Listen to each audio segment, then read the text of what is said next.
기도함으로 10월 8일 수요일 새벽 기도회를 시작하겠습니다. 거룩하신 하나님 우리 아버지, 오늘도 말씀 앞에 우리를 세워주시니 감사합니다. 이 새벽에 간절히 소원하기는 선포되는 말씀 붙들고 신앙의 싸움을 철저하게 싸우는 복된 날 되게 하여 주시옵소서. 한 말씀도 땅에 떨어져 말씀을 잊어버리지 아니하게 하여 주시고, 들은 말씀을 가슴에 담아 삶의 순간순간마다 생각나게 하셔서 말씀에 순종하는 동천공동체 모든 권속들이 다 되게 하여 주시옵소서. 추석 명절을 보내고 있습니다. 온 가족 친지들과 함께 즐겁고 기쁜, 참으로 오랜만에 만난 가족들과의 모임에서 거룩하신 하나님을 믿는 자녀다운 모습으로 말하고 행동하게 하여 주심으로 믿는 자로서의 본을 보이는 성도의 삶이 되게 하여 주시옵소서. 특별히 이 연휴에도 가족과 만남의 기쁨을 누리지 못하는 환우들을 기억하여 주시기를 원합니다. 스스로 퇴원하여 가려 중에 있는 환우들, 또 지속적인 치료가 필요하여 통원 치료받고 있는 환우들, 요양원에서 남은 생애를 홀로 보내고 있는 어르신들, 하나님께서는 이 모든 자녀들의 상황과 처지를 아시오니 찾아가셔서 말씀으로 위로하여 주시고, 기도하는 모든 기도의 제목들 들으시되 응답하여 주시되 치유하여 주시고 회복하여 주시기를 간절히 소원합니다. 이제 하나님의 말씀을 듣겠습니다. 말씀을 들을 때에 깨닫는 은혜를 주시고 말씀에 합당한 삶을 사는 우리 모두가 되게 해 주시기를 간절히 소원할 때에 우리 주 예수 그리스도의 이름으로 기도합니다. 아멘. 오늘 나눌 하나님의 말씀은 여호수아서 22장 1절로 9절까지의 말씀입니다.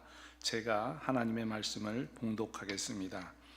그때의 여호수아가 르우벤 사람과 갓 사람과 므낫세 반지파를 불러서 그들에게 이르되, 여호와의 종 모세가 너희에게 명령한 것을 너희가 다 지키며 또 내가 너희에게 명령한 모든 일에 너희가 내 말을 순종하여 오늘까지 날이 오래도록 너희가 너희 형제를 떠나지 아니하고 오직 너희의 하나님 여호와께서 명령하신 그 책임을 지키도다.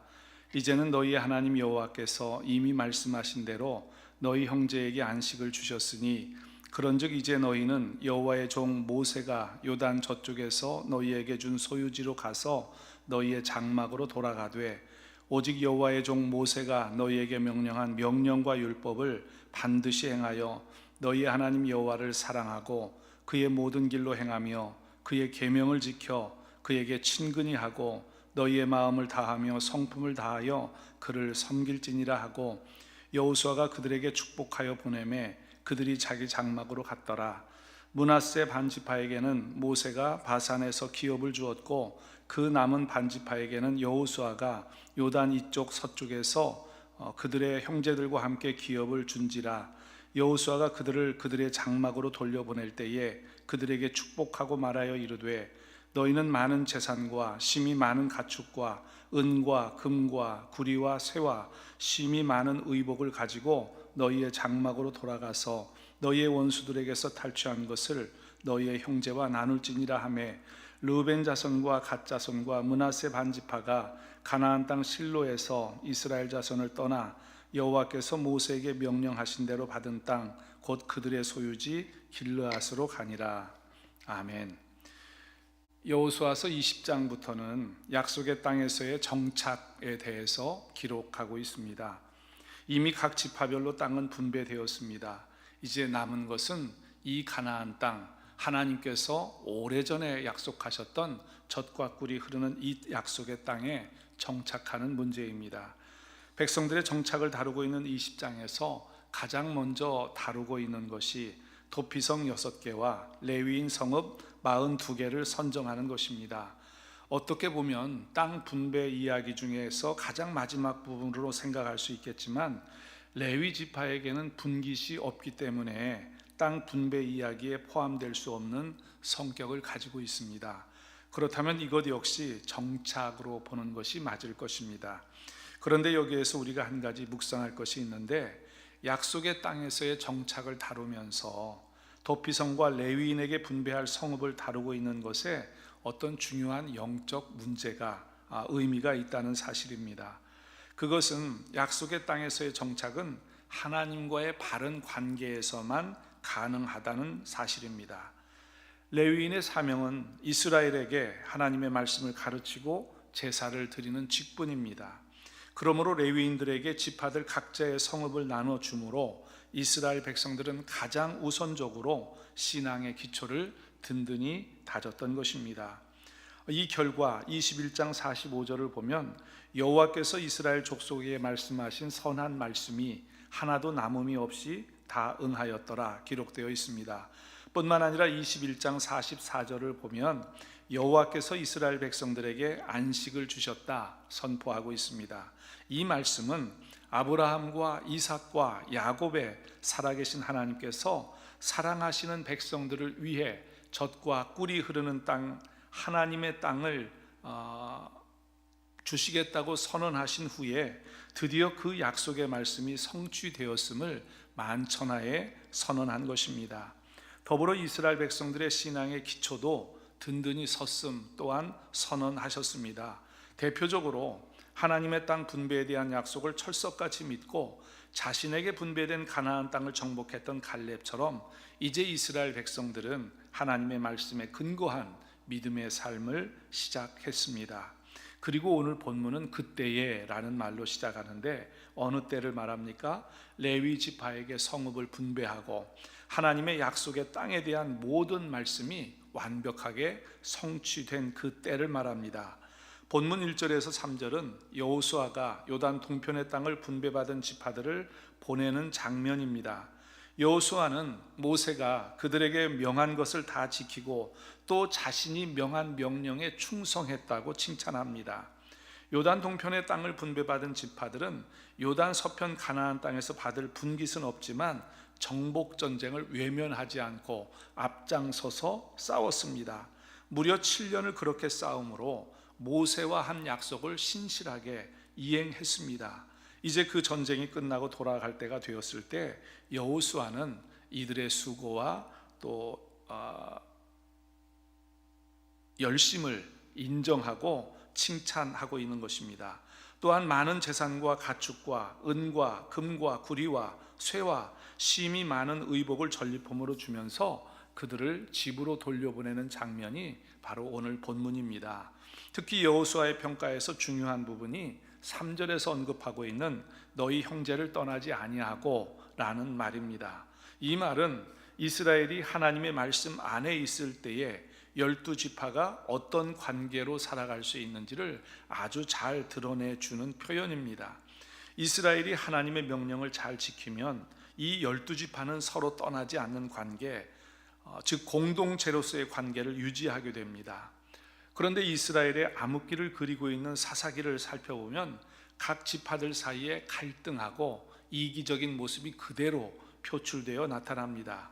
하나님의 백성이 하나님의 말씀 율법을 떠나면, 다시 말해서 하나님과의 언약 관계가 무너지면 가장 먼저 나타나는 양태가 공동체성을 잃고 뿔뿔이 흩어지는 것입니다.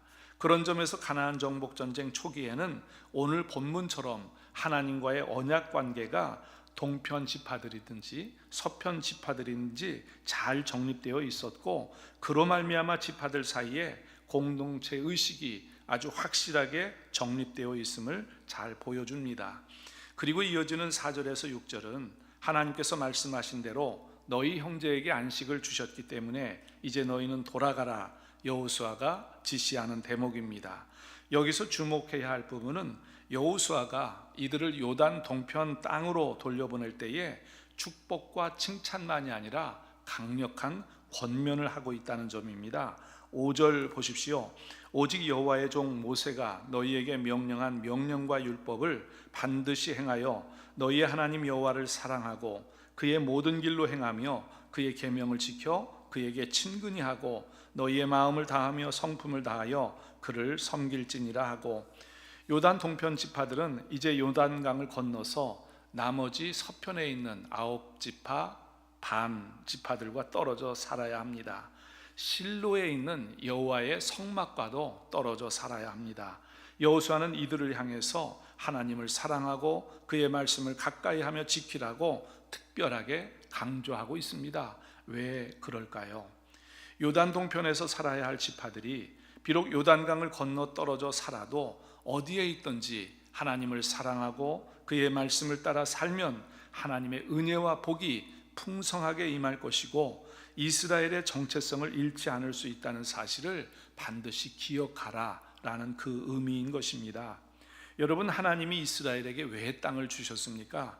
그 땅에서 하나님을 사랑하고 하나님이 주신 말씀대로 살아감으로 하나님의 나라를 건설하라 라는 요청입니다.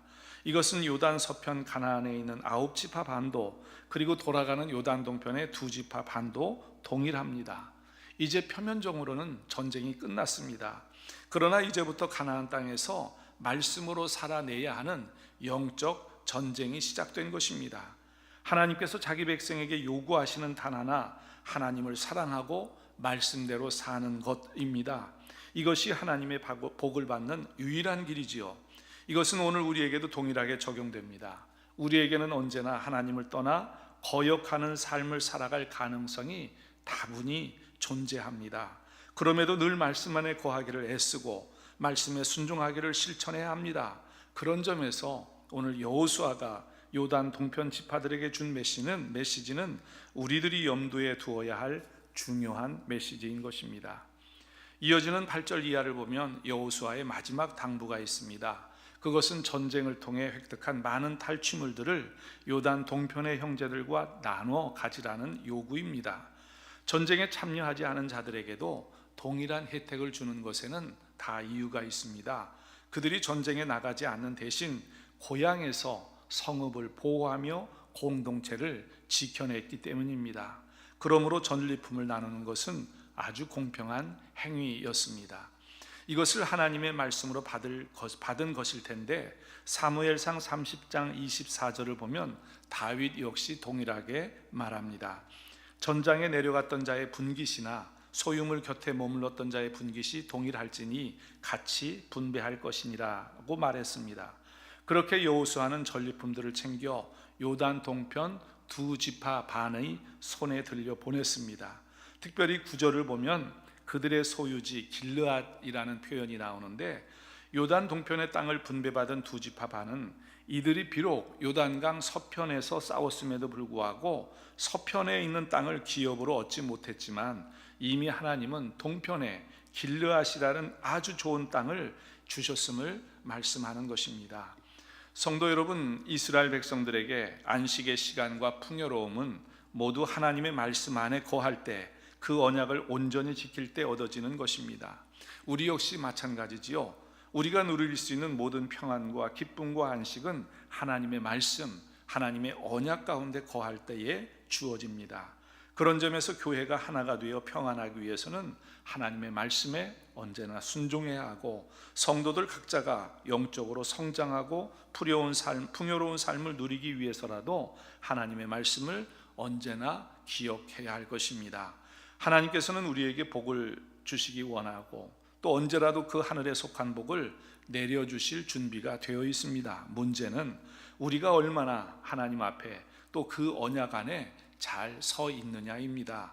저와 여러분이 언제나 말씀 안에 거하려 애쓰고 실천하는 공동체 성도들이 되면 참 좋겠습니다. 추석 명절이라 그동안 보지 못했던 많은 친척들을 만나실 텐데, 한마디 행동거지 하나하나에 신앙이 온전하게 드러나는 거룩한 성도들이 다 되시기를 소원합니다. 그리함으로 아름다운 만남의 즐거움과 기쁨을 하나님의 말씀 안에서 풍성히 누리시는 복된 날 되시기를 소원합니다. 이 말씀 기억하여 기도하시기 바랍니다. 기도하겠습니다.